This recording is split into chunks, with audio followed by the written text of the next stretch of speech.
GRI's G3 is something of a gold standard for sustainability reporting.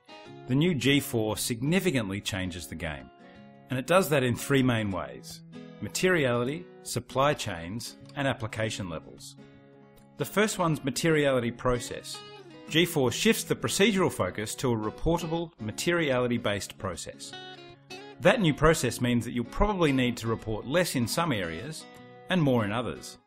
It's no longer all about wide-ranging transparency and more about identifying and prioritising the most relevant sustainability issues and giving more detail on those.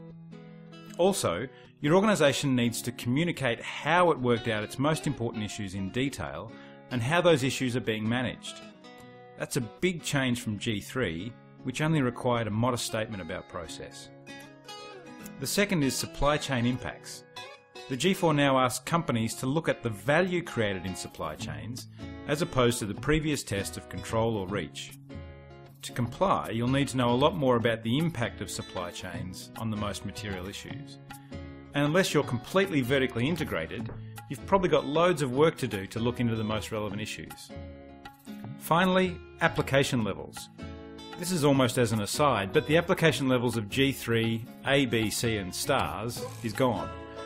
While that will be a welcome distinction for many, it may also mean that companies will need to rethink external accreditation and audit strategies. I also wanted to have a word on timing. You've got a bit of time to meet the new G4 standards. GRI has given everyone until 2015. But if you're going to crack the materiality process and the additional supply chain considerations, you've got work to do. The G4 itself contemplates shadow reporting in 2014 so that a fully compliant G4 report will be ready in 2015. We'd recommend starting with materiality because it'll help you determine the value in your supply chain. In order to reach further into your supply chain, as many of you will need to do, you'll need several months for that also. Adding all that up, and you need to start now, or yesterday, or last year, depending on when you are listening to this. Why materiality will create value. In addition to helping to achieve G4 compliance, a good materiality process will create value for you and your organisation in at least 4 ways. It will help you refresh strategy so that your organisation stays relevant for the future. Sustainability highlights some of the issues that your organisation will face, and identifying the most relevant sustainability issues future-proofs your business. If you have identified the most relevant issues, you can measure and manage them in a way that helps you track the effect of sustainability on revenue and costs. As a result, you'll get more influence over your sustainability budget. Investors want to know what creates value and how fit you are for the future. Telling them about the most relevant sustainability issues helps them to see how ready you are.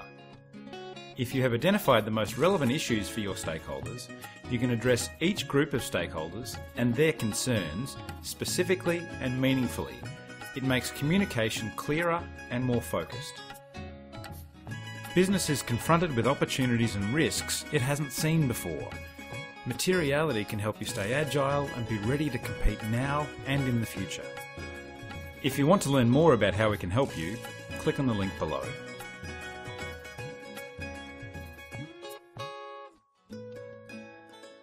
Powered by Video.